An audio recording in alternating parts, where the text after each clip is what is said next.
Dissolution effective des partis politiques au Mali, une nouvelle dictature pour quel développement? Amis téléspectateurs, amis auditeurs de la sonde 2.3 et amis internautes. Allez, c'est parti, vous pourrez prendre votre téléphone et composer le 01 48 52 94 02 afin d'essayer de répondre à cette interrogation. En attendant vos appels en direct sur ce plateau, ma première question s'adressera à Marc Goudjanou. Est-ce que cette décision est selon vous un retour à la dictature au Mali, parlant de la dissolution effective des partis politiques malgré les nombreuses contestations et indignations des membres de l'opposition et également du peuple? Oui, je pense que cette décision, comme pensent plusieurs observateurs, met en cause la démocratie. D'accord? Osons le dire. C'est vraiment une autre forme une forme de dictature également, si on peut le dire.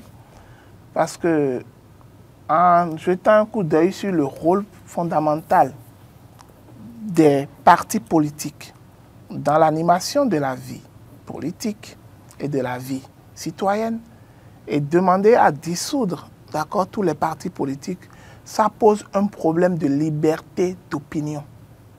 D'accord? Parce que là, on sent une restriction des libertés, par exemple, des populations. Parce que n'oublions pas, les partis politiques n'existent pas sans les militants. Et qui sont les militants? Ce sont nos populations qui sont les militants des partis politiques. Et donc, c'est une forme de musellement, par exemple, des populations. Parce qu'à travers ces partis politiques, les militants manifestent, existent et ont des leaders à leur tête. Et ces leaders portent la voix du peuple. Et il n'y a pas un seul parti politique, il y a plusieurs partis politiques au Mali. Et donc, lorsque vous arrivez à dissoudre tous ces partis politiques, c'est comme si vous n'avez plus besoin de l'apport de la population, des besoins des populations, des cris d'alarme des populations.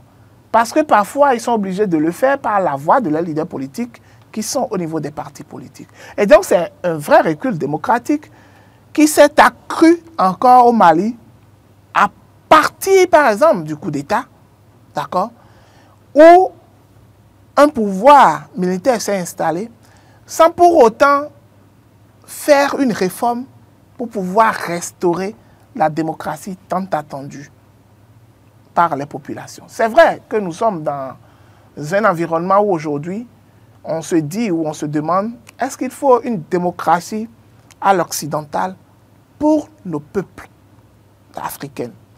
Et donc, ça amène le véritable problème de pouvoir repenser. Téléspectateurs en ligne, bonjour. Bonjour, Eden TV, comment vous allez? Nous portons à merveille. À qui avons-nous l'honneur, s'il vous plaît? Sosten Kebede, depuis Parakou. Monsieur Sosten. Bonjour, monsieur Sosten. Ouais. Bienvenue. Allez-y. Bonjour, Alex, ami du plateau. Bonjour, monsieur Sosten. Bonjour. Et vous savez, nous, on ne parle plus trop de ce pays-là parce qu'on dit que nous, on est dans la CEDEAO. C'est autre chose, nous, on fait. Donc, eux, c'est les meilleurs. Opiner sur eux, c'est parfois difficile. Mais la réalité est là. Et ça rattrape toujours. La réalité est là, ça rattrape toujours. Moi, j'aurais souhaité que et tous y reviennent à la raison. Parce que ça ne mène nulle part. Ça ne mène nulle part. Il n'a qu'à changer de cap. Maintenant, je vais revenir sur la situation derrière, parce que ça concerne mon pays. Et vous savez, c'est compliqué cette histoire de corruption. Hein. Parfois, on dit, quand on ne met pas à ce poste-là, moi je me pose souvent la question, nous qui les critiquons, je me demande si je vais là-bas, ils ne vont pas faire la même chose. Je ne prie pas. Parce que c'est difficile. Quand aujourd'hui, là, et mon frère à la droite se disait, c'est difficile à avoir des femmes là pour trouver, mais le monde a changé. Les femmes veulent construire des étages, elles veulent acheter de belles voitures. La plupart du temps, c'est elles qui roussent les grosses voitures à côté. Aujourd'hui. Voilà, vous voyez, aujourd'hui, vous allez constater que les femmes qui ont des belles voitures. Quand dans la vie, elles sont nombreuses dans les véhicules, c'est difficile. Et devant l'argent, et n'oubliez pas, nous sommes dans un contexte sociologique qui est difficile. Et quand vous venez à un poste, les gens sont capables de vous faire signer des trucs que normalement vous vous demandez. J'ai essayé de dire ça sur ce plateau. Mais pourtant, il y a beaucoup de cadres qui sont irréprochables à ce niveau-là. Oui, donc ce n'est pas une excuse. C'est difficile. Hein? Si chaque cadre vous dit ce qui se passe dans les bureaux et dans l'administration, c'est compliqué. Les gens signent des trucs et après ils se... Monsieur Sostel, est-ce qu'un encouragement à la chose? Monsieur Sostel, on ne pourrait pas encourager cela sur ce plateau. Mais sincèrement, nous comprenons que ce n'est pas facile de gérer. C'est pas facile de gérer. Il faut prier beaucoup pour nos cadres. Voilà, pour ne pas tomber dans la tentation. C'est pas facile, sinon personne n'encourage ça. Et Dieu merci, cela sort. Ça veut dire qu'il y a des choses qui se sont passées très graves. Et aujourd'hui, ça sort. Prions Dieu pour que ça sorte, pour qu'on ne décourage ça à jamais. Merci à vous, Monsieur Sosten, qui nous appelle depuis Parakou. Un coucou aux populations de Parakou. Très belle journée à vous. Je le savais aussi. Allez-y. Henri, la même question pour vous. Est-ce que vous pensez que c'est vraiment la dictature qui s'installe au Mali désormais? Oui, écoutez, comme l'a dit M. Sosten, c'est difficile donc d'opiner sur la situation dans ces pays-là. Téléspectateurs en ligne, bonjour. Oui, bonjour Ms. Carole, bonjour aux amis. Bonjour. Bonjour. À qui avons-nous l'honneur, s'il vous plaît? Monsieur Gandonou, depuis Agara. Monsieur Gandonou, bienvenue, allez-y. Ok, merci beaucoup. Par rapport au sujet sur la dissolution effective des partis au Mali, ça met vraiment mal le recul de la démocratie dans nos pays, parce que tel que le chef de la transition est en train de procéder, en écartant les partis politiques de ce pays, je me demande comment se fera l'animation de la vie politique dans le pays. Et tel qu'il est en train de le faire, c'est vraiment dommage. C'est vraiment dommage et il sera rattrapé. Je dirais même qu'il finira aussi par être on va lui arracher le pouvoir aussi par un coup d'État. Parce que peut-être qu'il a des idées grâce à ce régime-là, il pourra vraiment développer le pays. Non, bon, on fait développer le pays, mais il ne peut pas développer le pays sans la population. Merci. Absolument. Ouais, c'est comme le dit l'adage, tout ce que vous faites pour moi, contre moi, vous le faites contre moi. Ça. Vous voyez, tout ce que vous faites pour moi, sans moi, vous le faites contre moi. La population d'abord, oui, si aujourd'hui la population malienne n'est pas d'accord avec ce procédé de gouvernance et que la population est en train de crier, il va falloir s'asseoir. Il va falloir s'asseoir avec les différents partis politiques et trouver vraiment une porte de sortie, une bonne voie pour pouvoir conduire les affaires dans le pays. Mais si vous me permettez rapidement, je vais tracer un mot par rapport à l'actualité sur la révocation des SE. C'est chez vous. Oui, d'accord, voilà, c'est vraiment chez moi. Allez-y très rapidement. D'accord, merci. Et vraiment, le véritable problème qui se pose, c'est comme l'a dit les amis qui ont opiné sur le plateau, ça pose un problème de concentration de pouvoir. Aujourd'hui, on remarque qu'on a concentré tout le pouvoir dans la main des SE. Ouais, et là, ça pose un véritable problème. Et aujourd'hui, comme l'a dit mon grand frère à gauche, il a dit que la femme aujourd'hui se compare à l'homme et veut tout faire. La femme veut avoir de belles maisons, de grosses voitures. La femme veut aller en vacances là où elle veut. Donc, ça pose un véritable problème d'être convoitée parce que voilà, elle est en face elle est en face du vice et puis elle ne va pas hésiter à la main à accepter. Donc, je pense que nous invitons vraiment les autorités au sommet à revoir cette réforme parce que là, déjà avec ces malversations qui se posent, nous voyons que ça pose vraiment un problème d'insuffisance par rapport à ces réformes. Merci à vous, Monsieur Gandonou, depuis Adjara. Saluez-nous, tous les habitants d'Adjara, là où il y a de la bonne viande de porc, nous les saluons.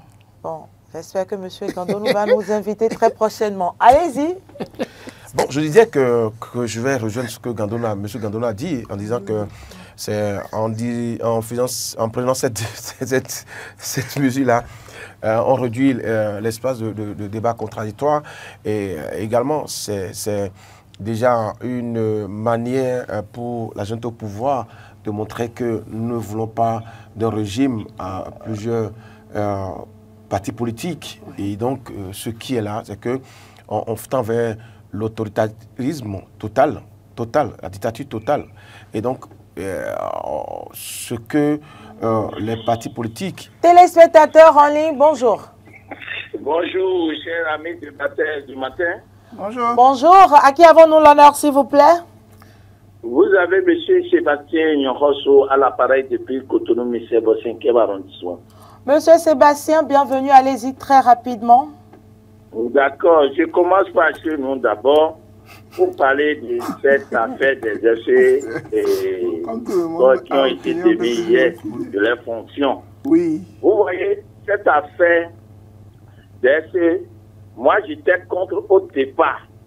Parce que quand on parle de la décentralisation... Monsieur Nyonroso, vous serez très bref sur le sujet parce que c'est sur la thématique de l'actu décalée que vous deviez normalement vous prononcer. Sur la thématique de... L'actu décalée, la dissolution effective des partis politiques au Mali. D'accord. Donc je serai bref.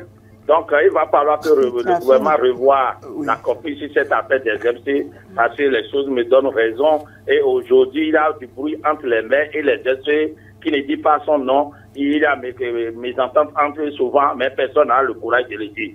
Deuxième chose, si nous allons au Mali, et reconnaissez que le Mali aujourd'hui ne fait plus la démocratie.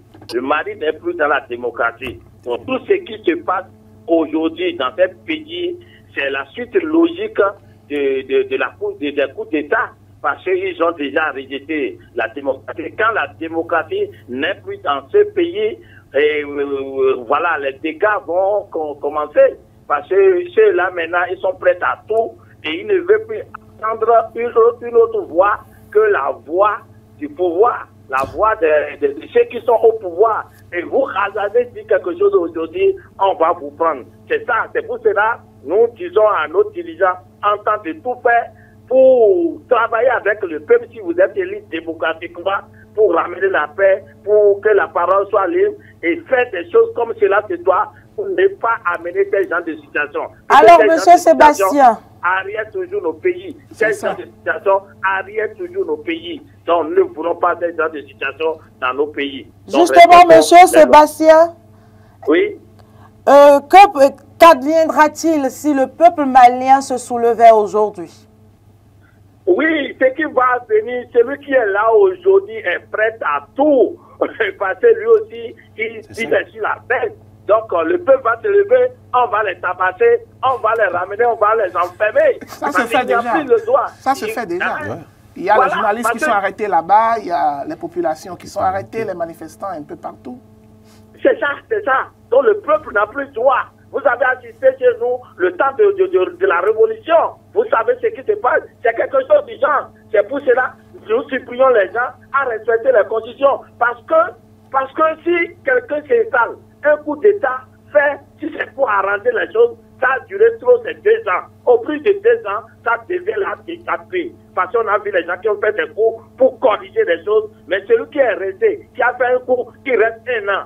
2 ans, c'est pour faire du désordre. Celui-là ne peut plus respecter quelque chose. Donc, la suite logique de ce qu'il a fait. Merci, monsieur Sébastien. Très belle journée à vous. Alors, abrogation de la charte des partis politiques, dissolution des partis politiques aujourd'hui.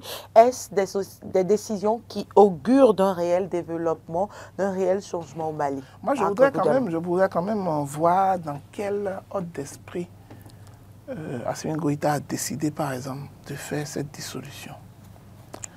Si c'est dans une réforme participative, d'accord, de l'amélioration du climat politique du pays et de la redéfinition d'un certain nombre de directives en ce qui concerne la vie des partis politiques, il va falloir alors donner clairement un plan. Téléspectateur en ligne, bonjour. Bonjour, Madame Carole. Bonjour, Plateau. Oui, bonjour. À qui avons-nous l'honneur? Évariste à Tunisie, c'est Tambo. Monsieur Évariste, allez-y rapidement. Bien, et ce qui se passe au Mali, je crois que vous l'avez déjà dit, c'est carrément la dictature. Et il n'y a pas de pouvoir sans la responsabilité que le peuple se confie à gérer. Donc, le président actuel de la chaîne n'a pas un pouvoir au Mali actuellement. C'est vrai, les peuples vont se lever. Et c'est parti pour 5 ans. Hein. Vous croyez que les peuples vont s'asseoir, rester croiser les bras et regarder ce président gérer le pays pendant 5 ans? Il n'est même plus loin des 5 ans, puisqu'il a fait le coup d'État en août 2020. Et il a pris officiellement service en 2021. Et donc, il n'est plus trop loin des 5 ans. Des 5 ans. Oui, donc c'est très grave ce qui se passe actuellement. Et ça va tenir combien de temps? Les partis politiques, on va leur donner l'affaire de se prononcer quand? Après son règne, après son mandature, sa mandature du moins, oui. Ou bien c'est en cours de chemin qu'on va autoriser désormais les partis à se prononcer. C'est pas évident. Donc ça veut dire que les partis sont dessous là pour jusqu'au moment où ce président aura fini sa mandature. C'est pas évident. C'est les peuples qui vont en subir et nous ne souhaitons pas. Je crois que ça ne doit pas durer.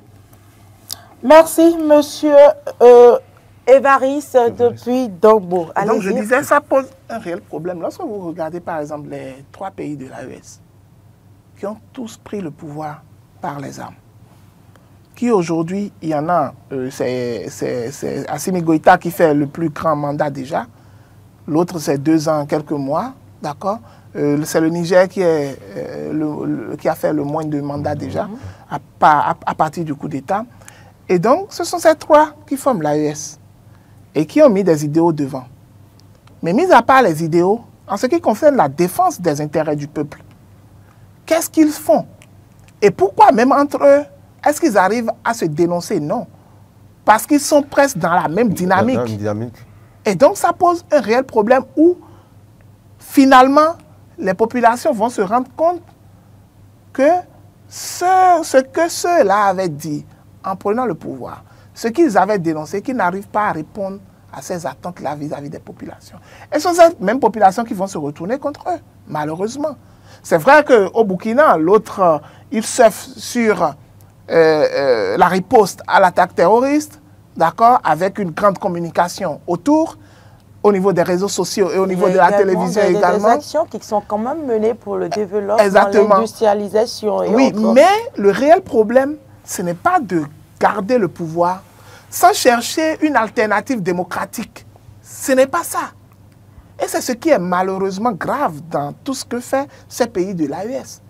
Ils ne proposent pas un plan d'action pour pouvoir quitter la dictature qu'ils ont installée par les armes. Aller aux élections. Pour aller aux élections. Il faut un plan clair pour pouvoir montrer au peuple que nous ne voulons pas nous éterniser, nous voulons une alternative démocratique pour pouvoir permettre à tout le monde de pouvoir participer au jeu électoral et pour pouvoir permettre d'installer un président qui sera démocratiquement élu. Justement, est-ce que ce qu'il est en train de faire aujourd'hui, est-ce que c'est gage d'un réel développement? C'est pourquoi je dis que ce n'est pas gage d'un réel développement. Parce que quand la démocratie est en mal et qu'on veut concentrer les pouvoirs, qu'on fait le musellement de la presse, qu'on empêche les populations de manifester, qu'on dissout les partis politiques, c'est une vraie dictature. Et donc on se demande, mais c'est pour quelle fin?